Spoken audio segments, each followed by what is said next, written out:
Happy Tuesday, everybody. Well, I never thought I'd be talking about Greek philosophers on my YouTube channels, but it's funny when you pursue truth where you end up. You just can't have a plan except to pursue truth. Obviously, I knew I was going to be using literature to do that, digging through old works of literature. But there were a couple of you that said to me from over on my other channel, Far From Eden, you should really look into Aristotle's views on women.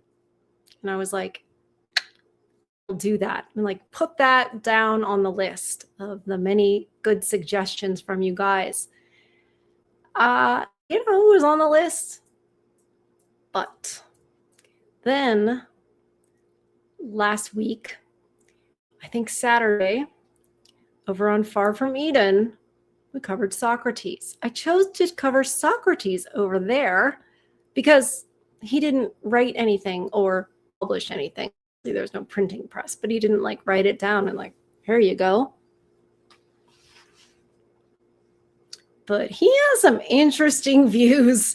And in particular, like the rabbit hole always gets deeper, right? There's no end to rabbit holes. That's what I've learned. But anyway, we gotta look into Socrates' wife, Xanthippe. Xanthippe, I don't know how to pronounce it, but we need to look into her because she sounds a bit like a shrew. Socrates said, what, if you want to be happy, marry a good wife. If you marry a good wife, you'll be happy. If you marry a bad one, you'll be a philosopher. I'm probably butchering the quote, but very interesting. We need to know more about her. But today is about Aristotle. In particular, we are going to dive into Politics. He wrote Politics, Book 1, Chapter 13. It is all about women and role and hierarchy. That is all I know.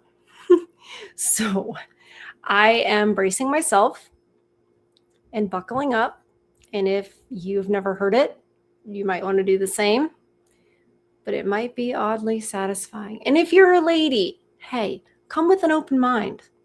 It doesn't mean anybody hates you. It's just a different way to look at things. It's interesting. Don't block your mind with misogyny, right? Because then you're not actually listening. You have to ask yourself, well, why do I have all these emotions and I can't even listen to what Aristotle said? That's a question for you to deal with on your own time. Good luck. It might take years. Anyway, to all of you, welcome back to Literary Archaeology.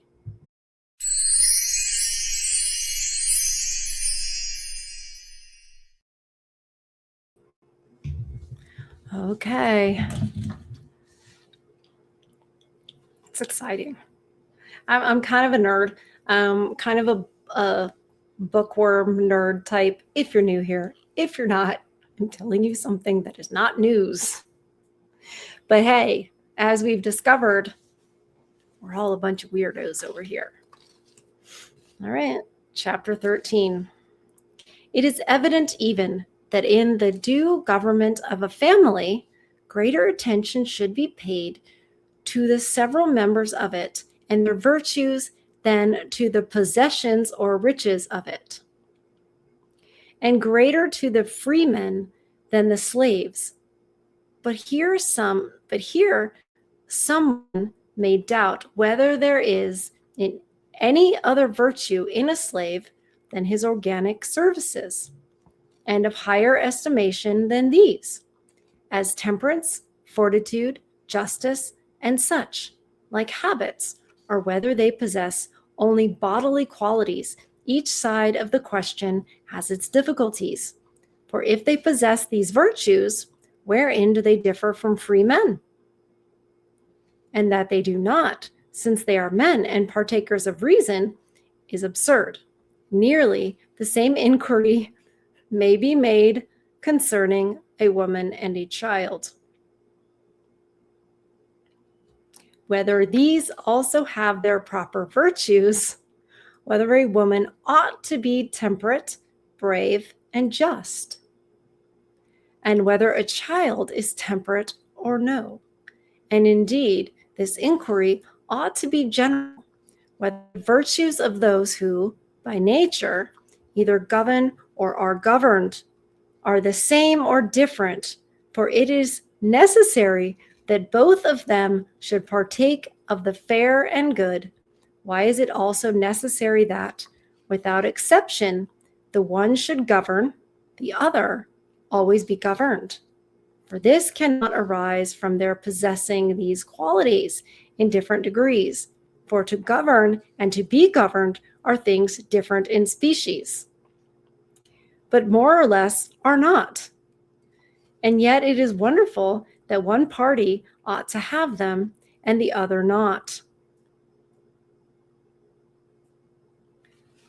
So he's differentiating between the governed and the governor, the one who governs and the ones who are governed, right? That the one who governs definitely has to have these qualities, but the ones who are governed have to have these qualities. And if they don't, is that why they're the governed? Notice coming into this asking questions, the Socratic method. Question, question, question. That's how you pursue truth. Questioning, not just declaring this is what it is because I want it to be so. When you question, you then have to back up what you're declaring, right? So I just want to pause on this whole idea of, okay, the one who governs, there are requirements being placed here. Now, a lot of women especially would hear this and think, well, they're only complimenting the one who governs. How come he gets to have all these qualities and the others don't? You can look at it that way, or you can look at that these are duties, these are responsibilities. To be temperate, for example, is not just, it's not like having brown hair, right? It's about what you do. Are you a drunkard? Are you a glutton? No. Temperance, right? That's a requirement. That is discipline. And if you're going to be one who governs, one who's in charge of, to make it a better way to say it to the female ears, right? Because we've been taught to and propagandized to be on guard for anyone who wants to control us, this, that, and the other. And it's like, being of an equestrian background, was I controlling my horses, or was I working my behind off taking care of them, right? They ate dinner before I did, etc. It is a responsibility. It is a duty, and it requires a lot of you. In a way, it is a selfless thing to do, not a selfish thing to do. Governing someone else is a giant responsibility because their care is entrusted to you. So you have to have all these qualities. It's not that you're complimenting them and saying they're the only ones that have these qualities or whatever, so they're that much better. It's that, oh, wow, to whom much is given, much is required. And those who govern, at least back before, I don't know, around 1920-ish, much was required. Now, not so much. Okay, let's go back in time again. All right, I'm just going to put this, let's go back a bit. For to govern and to be governed are things different in species, but more or less are not. And yet it is wonderful that one party ought to have them, and the other not.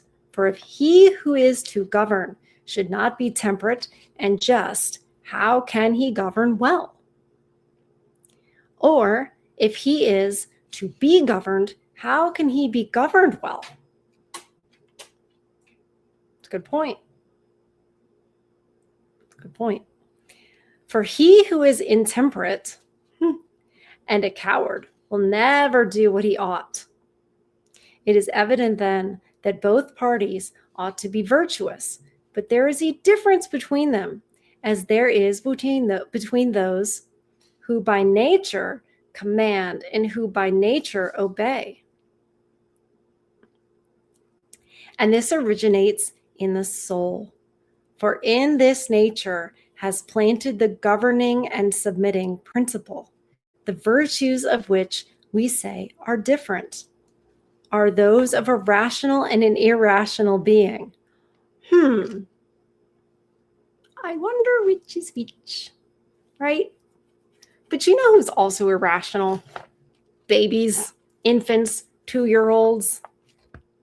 And when you're trying to deal with those sort of little balls of irrationality, right? If you were like the super rational type, it would be really hard for you to have patience with the extreme irrationality of a newborn, right? Why are you crying? I just changed you. You want to eat again? Right? But if you have the gift of irrationality and understanding it, well, perhaps you might be better at those things. And that's what I think. We hear irrationality, more emotional, whatever, and we think insult. Why? Why is that an insult? We think submission, being governed, as Aristotle is putting it here, as control, oppression. I look at it as privilege, honestly. That'll bug some of the men's rights activists because they're so like, don't put her on a pedestal. It's not putting you on a pedestal. It's requiring of you that which is your job, your role. And you can be a spoiled child, pardon me for being so blunt, like, that's not fair. Hey, we all have our roles in life. They come with good things, bad things, easy things, difficult things, privileges and hardships, right? It's not the same between this one or that one, between women, between men, right? You can be a 5'6" man, as my father is, and you can go around being mad at somebody who's, I don't know, 6'4". Okay. As my mom would say, them's the breaks. It just is what it is. And you can be angry at God for making it this way, or you can get on with it, to use another one of my mother's things. Get on with it. Like, do what you are good at doing and what suits you and fits the role that becomes clear to you when you are on the straight and narrow. And it will become clear to you. I'm over here with multiple sclerosis, being pretty darn disabled from the waist down. Weird that this role came. It does. It does when your eyes are opened. And I find it interesting here that Aristotle referenced the soul. And he's also referencing sort of nature. And he's weaving the two together and blending the two.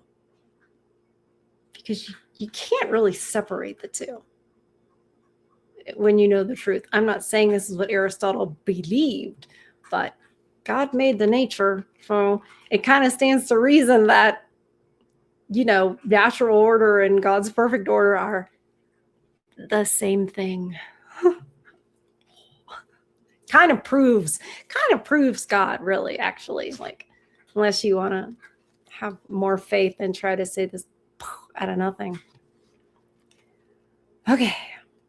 Virtues of which we say are different, as those of a rational and an irrational being. It is plain then that the same principle may be extended farther, and that there are in nature a variety of things which govern and are governed. For a free man is governed in a different manner from a slave, a male from a female, and a man from a child. And all these have parts of mind within them, but in a different manner. Thus a slave can have no power of determination, a woman, but a weak one, a child, an imperfect one. Thus also might it necessarily be with respect to moral virtues. All must be supposed to possess them, but not in the same manner, but as is best suited to everyone's employment, on which account he who is governed ought to be perfect in moral virtue, for his business is entirely that of an architect, and reason is the architect, while others want only that portion of it which may be sufficient for their station.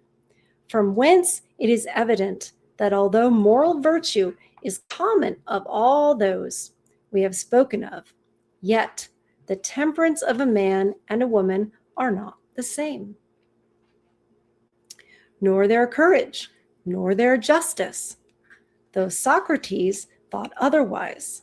For the courage of a man consists in commanding, the woman's in obeying, and the same is true in other particulars. His sentences are very long, but I want to pause here right before the colon. The courage of the man consists in commanding, the woman's is obeying. I've been saying submission is not weakness at all. Not at all.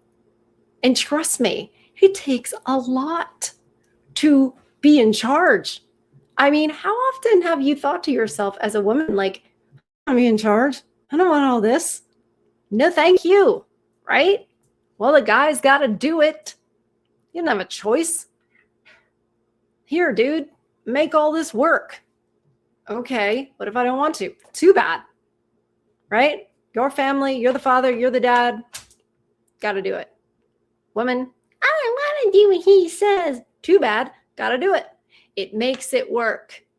What are you going to have a car and the steering wheel's like, I don't want to turn. Too bad. You got to turn. Brakes. I don't want to stop.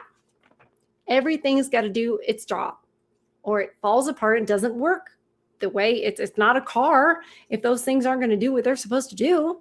Right?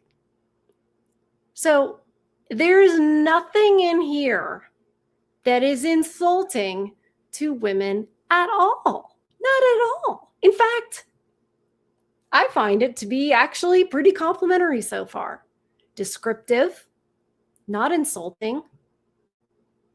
If you want to say it's insulting, then it's just as insulting as a man and it talks about a slave. You know what I mean? Because back in this day, that was a part of life. It just was, right? And everywhere that's what was true. YouTube, this is historical fact. I'm not condoning it. Okay, so Socrates thought otherwise. For the courage of the man consists in commanding, the woman's in obeying, and the same is true in other particulars. And this will be evident to those who will examine different virtues separately. For those who use general terms deceive themselves when they say that virtue consists in a good disposition of mind, or doing what is right, or something of this sort. They do much better who enumerate the different virtues in George's, as George's did, than those who thus define them. We got to digest that for a second. They do much better who enumerate the different virtues than those who thus define them. Okay. And as Sophocles speaks of a woman, we think of all persons, that their virtue should be applicable to their characters. For, says he, silence is a woman's ornament. So Sophocles said, silence is a woman's ornament. I kind of like that. Like if you're the type of woman that can just be hold your tongue. Holding your tongue is tricky, whether you're a man or a woman. But apparently, if you're a woman and you can do that, then it is an ornament. Once again, it's a way to compliment a woman, honestly. And then there's other women that are gonna say, oh, so you want us to be quiet? Sometimes the guy's got to be quiet. Sometimes the child's got to be quiet. There's times we all have to be quiet, right? But the women are the only ones, saying it's an ornament, right? I think for guys, it's just expected, isn't it? Anyways, maybe I'm wrong. Let's see. But it is not a man's.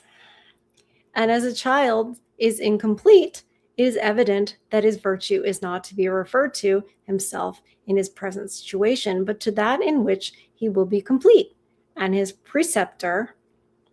In like manner, the virtue of a slave is to be referred to his master. For we laid it down as a maxim that the use of a slave was to employ him in what you wanted, so that it is clear enough that a few virtues are wanted in his station, only that he may not neglect his work through idleness or fear. Some person may question of what I have said is true, whether virtue is not necessary for artificers in their calling, for they often, through idleness, neglect their work. But the difference between them is very great, for a slave is connected with you for life, but the artificer, I don't know how to say that, I'm sorry, not so nearly. As near, therefore, as the artificer approaches to the situation of a slave, just so much ought he to have the virtues of one. So is that like when you are the, say, servant, instead of that other word that you do hate so much? If you're the servant of man, then what you're doing is because he has said you are to do it. Therefore, it's an extension of that other man's virtue, not of your own, unless you're idle and you're not doing it. I'm pretty sure that's what I heard, but I mean, I'm a college dropout, so who knows? I'm being a little facetious there because college isn't what it used to be. Okay. It's a problem about these long sentences. You stop and you're just like, oh, where were we? Okay, here we are. I'm going to back up just a little bit. As near, therefore, as the artificer approaches to the situation of a slave, just so much ought he to have of the virtues of one. For a mean artificer is to a certain point a slave. But then a slave is one of those things which are by nature what they are. But this is not true of a shoemaker or any other artist. It is evident then that a slave ought to be trained to those virtues which are proper for his situation by his master, and not by him who has the power of a master. To teach him any particular art. Those, therefore, are in the wrong who would deprive slaves of reason and say that they have only to follow their orders. For slaves want more instruction than children, and thus we determined this matter. It is necessary I am sensible. It is necessary I am sensible for everyone who treats upon government to enter particularly into the relations of husband and wife. Wow. Everyone who treats upon government to enter particularly into the relations of husband and wife, and of parent and child, and to show what are the virtues of each and their respective connections with each other, what is right and what is wrong, and how the one ought to be followed. And individuals is part of a family. Wait a minute, sorry, I skipped. And one ought to be followed, and the other avoided. Since then, every family is part of a city, and each of those individuals is part of the family. And the virtue of the parts ought to correspond to the virtue of the whole. It is necessary that both the wives and children of the community should be instructed correspondent to the nature thereof. It is not of consequence to the virtue of the state that the wives and children therein should be virtuous. And of consequence, it certainly is, for the wives are one half of the free persons, and of the children, the succeeding citizens are to be formed. As then we have determined these points, we will leave the rest to be spoken to in another place, as if the subject was now finished, and beginning again anew. First consider the sentiments of those who have treated of the most perfect forms of government. So government needs to mirror the inner workings of a family, and the family needs to be ordered as such. And the requirements of virtue, there are more requirements of virtue the more power that person is or responsibility that person has to govern. So the father, head of the household, the one who has to govern, that's much is required, he has to be a very virtuous person. Now, whether his wife is or is not as important. But what is important is that she's strong enough to recognize her role and her contribution to the family that makes it work.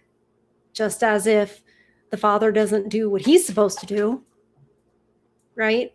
Which is not just like, oh, he gets to go to work and he gets to be in charge. Like, those are responsibilities, and they're not pleasant a lot of the time, right? Same with the woman. She's got responsibilities, and they're not pleasant most of the time. It's the nature of responsibilities, isn't it? Because a responsibility is something that you do, or a duty is something that you do, even though you might not want to. If it was something you wanted to do, they wouldn't be called responsibilities. Nona, in a minute, right? Now, the children, they don't have responsibilities, really. The younger children, they just don't. They're not ready for it. And just as those, oh, I see what they're saying here. Well, there are those who should govern and those who shouldn't. And it doesn't mean that those who shouldn't aren't important. It doesn't mean that they don't play a crucial role, just as important as those who govern. But just because you play as important of a role as those who govern doesn't mean you should be the one governing. You guys get what I'm saying here? Right? There are just some people who shouldn't.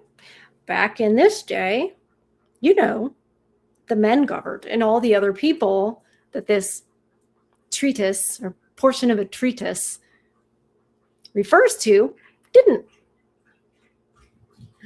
Right? And that's all I'll say about that, because we're on YouTube and there are just certain things that are no-goes. And Aristotle's complete thoughts about who should govern and who shouldn't, etc., are not really ones that people in this day and age, including YouTube, want to hear at all. Which is interesting, because why can't we talk about it? I don't really understand why we can't talk about it. A lot of times, they, the overlords, the puppet masters, those pulling the strings, don't want you talking about things because they don't want you thinking about things, right? It's why they change what words mean, because they want you to think about it differently. Pepperoni. So if you can't talk about it, you can't think about it. Because if you thought about it, you might come to different conclusions than the conclusions that I don't know, the puppet masters want you to come to, right?